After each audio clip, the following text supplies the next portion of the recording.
Wow! Hello, good morning mga kamaster. For today's video, ayan, welcome back po sa ating channel. Ayan, may tanggap na naman tayo na S20 FE 5G mga ka-viewers. Ay galing na daw to sa ibang pagawaan. Ayan, dinala sa atin ay wala ng likod, ay hindi na daw maisara. Ang problema nito mga ka-viewers ay hindi po nagcha-charge. Ayan, charging error ang problema nito mga ka-viewers, kasi minsan ay nag-yellow po sa baba at walang lumalabas na indicator. Ayan, pinagawa na daw to sa ibang technician, ay hindi po nag-success yung gawa nila. Kaya tara, let's go, pakita ko sa inyo kung paano gawin. Yes! Wow! Ayan mga ka-viewers, ay testing natin yung charger natin na try natin sa cellphone niya.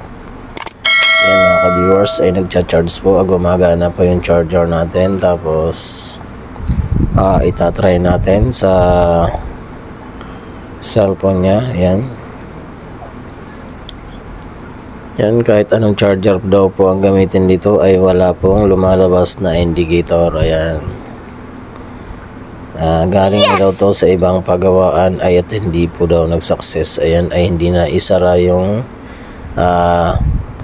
yan sa may baba, ay hindi na daw maibalik yung charging board. Ayan, kaya tara, let's go check natin kung ano talaga ang problema. Ayan,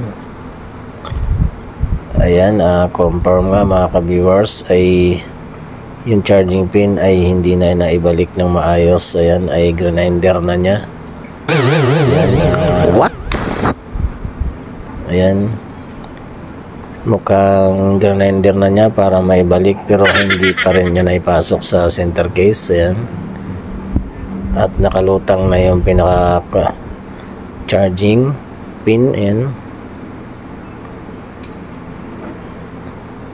check natin yung capacitor. Ayan, medyo may problema yung, ayan, ang gagawin natin dito mga ka-viewers ay i-remove lang natin yung capacitor dito sa ground ng charging. Ayan, yan po yung capacitor na yan, yung maliliit mga ka-viewers. Yan po yung i-remove natin. Pwedeng babalik na po yung charging yan mga ka-viewers. Yan. Wow! Yan, tara, let's go. Remove na natin yung pinaka capacitor sa ground ng charging. Yan po yung cause na hindi nagcha-charge mga ka-viewers, mga ka-master.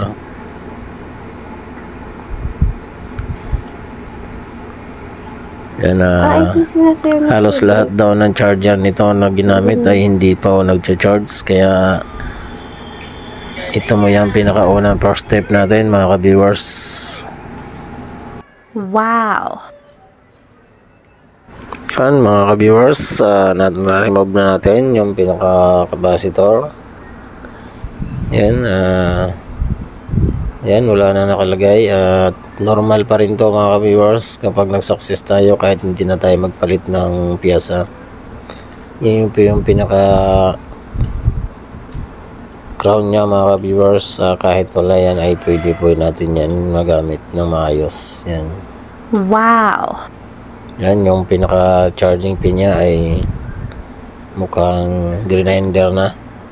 Hindi natin alam kung anong ginalaw dito, bakit ganito na ang itsura, pero shut out pa rin sa gumawa at naibalik ng maayos yung charging pin. At hindi tayo may hirapan masyado. Sana all. Ka-try na natin.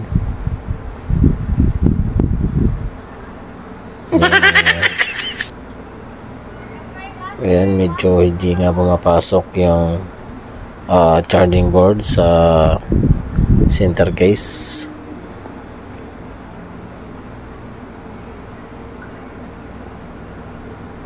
Yan, medyo nakaumbok yung charging board mga ka-viewers. Medyo iba ata yung charging pin na naibalik nito. Yan, goods na mga ka-viewers. Charging. Yan lang po ang pinakaunang first step natin mga ka-viewers, kapag alam natin na nagcha-charging error o nag-yellow po sa charging nya. Yan po yung pinakaunang first step natin. I-remove lang natin yung piyasa na nasa likuran na charging pin. Yan, charging success na mga ka-viewers. Yan. Wow. Lock natin. Try natin ulit. Yan. Charging mga ka-viewers. Yes! Digit. Sana all. Idol mga viewers, observe natin kung nagkarga yung ating charging, referring. Ayan. Yan, success mga idol. Wow. Ay nag-charge. Fast charging pa rin yung charging niya. Yan mga viewers. Try natin ulit. Ayan. Goods na goods. Yan mga idol, please subscribe na lang sa aking YouTube channel. Hanggang dito na lang. Yan, goods mga idol, mga ka-viewers. Okay, bye-bye. Wow.